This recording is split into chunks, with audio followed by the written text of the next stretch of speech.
మీరా గగన్ని కలవడానికి గగన్ ఇంటికి వెళ్ళి గుమ్మం ముందు నిలబడగా, అయ్యో అక్కడే ఆగిపోయారండి చిన్నమ్మ, లోపలికి రండి అని గగన్ మీరాని అంటూ ఉండగా, లేదు వద్దు రాను, నువ్వు బయటికి వస్తే ఒక్క మాట మాట్లాడి నీకు ఒక మాట చెప్పి వెళ్ళిపోతాను అని మీరా అనగానే బయటికి వచ్చి చెప్పండి అంటాడు గగన్. బిందు శివాల పెళ్లి చేసింది భూమి కాదు అనగానే షాక్ అవుతాడు గగన్.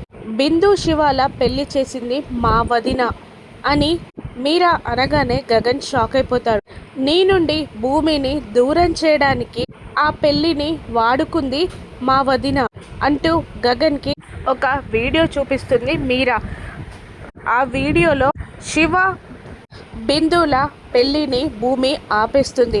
బిందుతో ఇలా చెప్తూ ఉంటుంది, నేను ఇక్కడ నీ ప్రేమ చూడట్లేదు, అంతకన్నా ముఖ్యం ఒక కుటుంబం గురించి చూడాల్సి వస్తుంది, ఒక కుటుంబం బాధ్యతని గుర్తించాల్సి వస్తుంది. పూరి చావుతో మీరిద్దరూ సంతోషంగా ఉండగలరా? ఒక్కసారి ఆలోచించండి.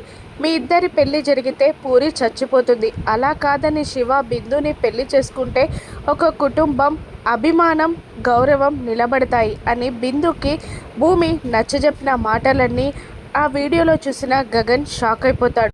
తప్పు చేసింది భూమి కాదు, మా వదిన అపూర్వ, కానీ శిక్ష అనుభవించింది భూమి అని అనగానే నిజం తెలుసుకున్న గగన్ షాక్ అయిపోతాడు. కళ్ళ నుండి నీళ్లు కారిపోతూ ఉంటాయి. ఆ రోజు పెళ్లి మండపంలో ఇక నీకు నాకు ఏ సంబంధం లేదు అని గగన్ భూమిని తిట్టిన తిట్లన్నీ గుర్తు తెచ్చుకొని కుమిలి ఏడుస్తూ ఉంటాడు గగన్. మరోవైపు అపూర్వ టెన్షన్గా అటు ఇటు తిరుగుతూ ఉండగా శోభాచంద్ర ఫోటో ముందు నిలబడిన భూమి బాధగా ఆలోచిస్తూ ఉంటుంది. నిజం తెలుసుకున్న గగన్ టెన్షన్ పడుతూ బాధపడుతూ కంగారు పడుతూ భూమిని దూరం చేసుకున్నందుకు చాలా కుంగిపోతూ ఉంటాడు. నేను చెప్పింది నువ్వు నమ్మకుంటే ఇక నీ ఇష్టం అని మీరా అనేస్తుంది.